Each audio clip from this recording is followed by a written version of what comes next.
no matter how much I anticipated it, nothing could compare with the reality of actually being in London on that day.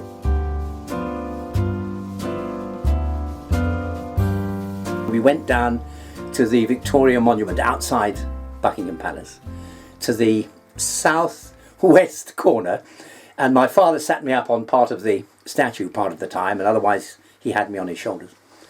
And the crowd was just, can't really describe it, the crowd was bubbling with happiness, with joy, with excitement. Everybody was smiling, everybody was hugging, everybody was holding hands. There was just such an infectious air of joy. And then we were all shouting, "We want the King! We want the King!" And out came the royal family onto the balcony on the front of Buckingham Palace. And they waved to us, and we waved back to them. And people threw their hats in the air and cheered, and people sang songs. In terms of a community, it was the most joyous day I have ever known in my entire life.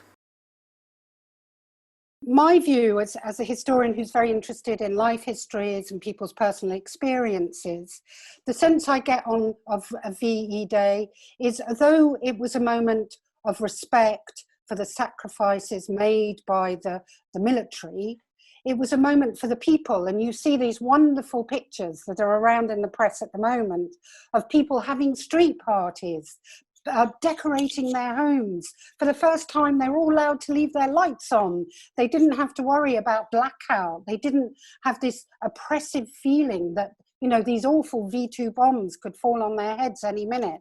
They could be out in the streets and out in the good weather and really talk to each other in a much more relaxed and open way. It's a real sense of community and shared experience. You know, this is a moment that everyone could enjoy. My wife and I will put our picnic table out on the front lawn, and we'll put up a parasol, and Jan is going to bake some scones, so we can have scones and clotted cream and jam, and the neighbours over the road and all of the others in our little village in Cambridgeshire, they will all be doing the same. And I rather hope that there will be a massive party.